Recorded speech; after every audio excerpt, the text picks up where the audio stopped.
तो ये बार बार कहानी एसएसबी पर पहुंच रही है। पहला एसएसबी कहाँ दिया था? इलाहाबाद, दोनों ही वही हुई। अच्छा, तीसरी में गया ही नहीं क्योंकि इतना दिमाग खराब हो चुका था।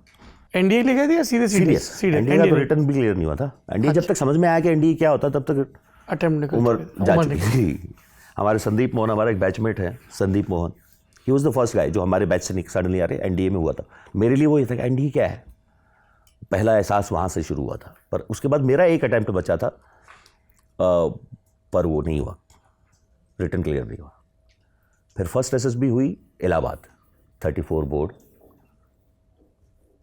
100 जहाँ तक अगेन मेरी मेमोरी है 116-17 लोग थे, 117-18 लोग थे, जिसमें स्क्रीन आउट हुए कुछ 111। पहले दिन जो होता है स्क्रीन आउट होते हो आप, 16 लोग बचे थे हम। मेरा बहुत बड़ा बैच साफ हो गया झटके में।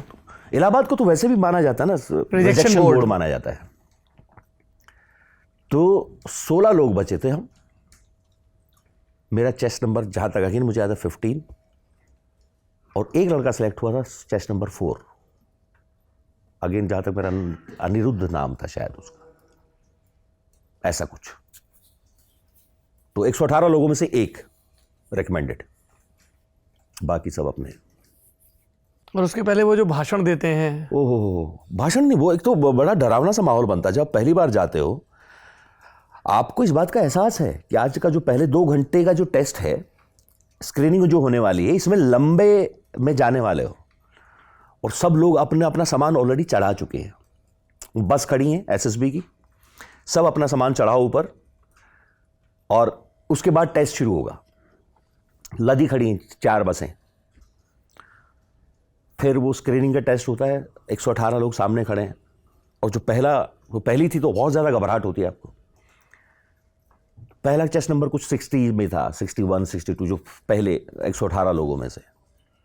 वो चेस्ट नंबर पढ़ना शुरू किया उसने, chest number 21, chest number 27, randomly बोल रहा हूँ मैं, चेस्ट नंबर 93, 27 के बाद 93, तो आपको लगता है आपका तो हो गया। फिर वो वापस आता है चेस्ट नंबर 18। मैंने कहा अच्छा ये वैसे भी खेल रहे हैं लोगों के साथ। तो उसने फाइनली जब 16 नाम लिए, उसमें मैं था। वो बहुत खतरनाक दृश्य है कि जब ये 16 लोग एक तरफ हो जाते हैं और बाकी 111 उस बस में जा रहे होते हैं। उनको 2 घंटे मिले आज अपने आप को, वो पहला वो था। और सेकंड, जब ऑफकोर्स जब आप कॉन्फ्रेंस आउट होते हैं, जब लास्ट डे आप ख़त्म होता है, आपका सारा जीटीओ टास्क ख़त्म हो गया, आपके साइकोलॉजिकल टास्क ख़त्म हो गए, इंटरव्यू हो गया है, वो जो रूम होता है कॉन्फ्रेंस के बाद जहां आपको रिजल्ट सुनाया जा रहा है, वो भयावह है, खतरनाक। और जिस दिन कॉन्फ्रेंस होती है उस दिन आप पहली बार सारे ऑफिसर्स को यूनिफॉर्म में देखते हो। उससे पहले साइकोलॉजिस्ट हैं, वो यूनिफॉर्म में नहीं होते, जीटीओ टास्क वो यूनिफॉर्म में नहीं होते, इंटरव्यू ऑफिसर, तो पूरा पैनल पहली बार देखते हो, पूरा बोर्ड पहली बार देखते हो आप। वो खत्म होता है, फिर आपको रूम में भेजा जाता है, आप वहां बैठे हो। तो मुझे लगता है जानबूझ के इंतजार करवाते हैं, थोड़ा सा और धड़कनें बढ़ने दो इनकी। फिर एक ऑफिसर आएंगे उसी बोर्ड में से, hi my name this is this, और फिर वो एक 5 मिनट का एक, मुझे लगता है काफ़ी रिहर्स किया हुआ, या बहुत बार बोला, रिहर्स भी नहीं पर इतनी बार बोला होगा कि उनको वो उसका एक पैटर्न तैयार है उनके पास, कि ये लोग आए थे यहाँ। फेल होने का मतलब ये नहीं कि आप जीवन में भी फेल हो जाओगे और आपका कुछ सुनने का मन नहीं है। सर कौन से नाम बताते हैं वो, आपको ध्यान है? हाँ, बच्चन साहब, एपीजे अब्दुल कलाम, अमिताभ बच्चन, शाहरुख खान, ऐसे और भी कई सारे नाम, जयदीप अहलावत, हाँ आप शायद ले लेंगे, सौरभ द्विवेदी। ये देखो तो वो, और आपका, मेरा मानना है कि उस वक्त कुछ मन नहीं है आपको सुनना, क्योंकि आपने सुना हुआ ये सब, ये बता चुके आपके सीनियर के ये सब बकवास होंगी वहां। आपका ध्यान है कि भाई तू चेस्ट नंबर बोल फटाफट।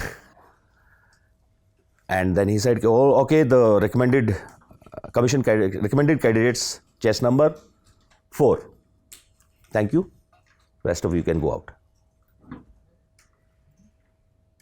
और वो चला गया बाहर बोल के, एक आदमी भी 1 इंच भी नहीं हिला है। वो सब एक दूसरे को देख रहे हैं कि वापस तो नहीं आएगा ना, ये जो कि गेम की देख चुके, आप भी करते रहते हैं वो, आप विश्वास मानिए अगले 2-3 मिनट तक, 2-3 मिनट बहुत लंबा होता है, वहां से कोई ऐसे मुर्दा शांति हो गई थी उस रूम में। मुझे लगता है सबके सब फर्स्ट टाइमर थे, शायद 1 या 2 थे जो सेकंड टाइम आए थे, वो उठ के निकल लिए थे। जो पहली बार होता है ना, वो इतना भारी होता है कि आपसे हिला नहीं जाता वहां से। आप वेट करते हो कि शायद ये आदमी वापस आएगा, अभी भी है, 1 मिनट हुआ, अभी भी आएगा, बट नहीं, फिर आते ही वो दूसरे वाले जो चेस नंबर 4 को लेके जाते हैं। बाकी हम बाहर देख रहे, 19 बोर्ड का सिलेक्शन हो गया था, वो भी बाहर खड़े हैं, उनका भी रिजल्ट आ गया था। अब वो और होता है ना, आप जब भी किसी ऐसे बैच में होते हैं ना, तो वो पहली रात को गेम, पता नहीं आपका कौन सा बोर्ड था? इलाहाबाद। पहली रात को एक गेम खेलते हैं, जिस दिन अगले दिन रिजल्ट आना होता है ना, जनरली खेला जाता है कि अच्छा हर एक आदमी बताएगा उसके ओपिनियन में किसका सिलेक्शन होगा। वो इंटरव्यू में भी पूछते हैं कई बार कि आपको क्या लगता है कि आपके बैच में कौन से लोग होंगे। तो 12 लोगों ने नाम लिया था मेरा 16 में से। वो जो चेस नंबर था उसका एक अकेला आदमी मैं था जिसने बोला था कि यार मुझे इस लड़के में ना थोड़ा पोटेंशियल नजर आता है, छोटा कद का, मतलब ऐसा भी नहीं, जहां तक मुझे याद, अगेन अगर उसका सही नाम है, ऐसा नहीं था कोई भारी भरकम या ऐसा दबंग, नहीं, बहुत नॉर्मल दिखने वाला एक शांत समझदार लड़का जो होता ना, बॉम्बे से था। अगले दिन वही चेस नंबर था एक जो सिलेक्ट हुआ था।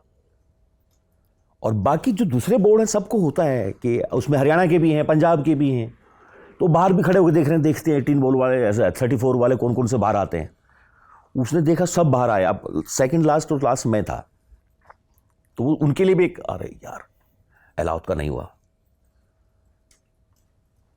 चेस नंबर 4 वापस आया, जबकि आने नहीं देते, वो वापस आया, भाग के आया, गले मिला, भाग गया, थैंक यू यार। बहुत सही था वो, पर वो बहुत मुश्किल मौका, उस एसएसबी प्रेशर से बाहर निकलना ना उस दिन बहुत मुश्किल, रुलाई छूटती है बहुत। आपका मन नहीं करता है कि यार एक बार और ट्राई कर लो, शायद आज रोक लो, कल कुछ और करवा लेना। आप बिना बात के बैठ के चाय भी पी रहे हो, एक बोंडा खा लेते हैं, वहाँ वो आलू का बोंडा मिलता था, एक चाय एक बोंडा और खा लेते हैं, शायद कुछ हो जाए, बिना बात की आस लेके बैठे हुए हो। फिर अगला चैलेंज, क्योंकि आप ये हो कि आपकी तो उम्मीद है कि आप तो सिलेक्ट होगे, आपने रिजर्वेशन भी नहीं करवाई है, क्योंकि रिजर्वेशन करवाना अपने आप को ये बताना है तेरा नहीं होगा। ये सब करते हैं, सबको ये उम्मीद होती है कि मेरा होगा, कोई रिजर्वेशन नहीं करवाता वापसी की। अब क्या करोगे? टिकट लोगे, चाहे जनरल में जाओ चाहे कैसे भी जाओ।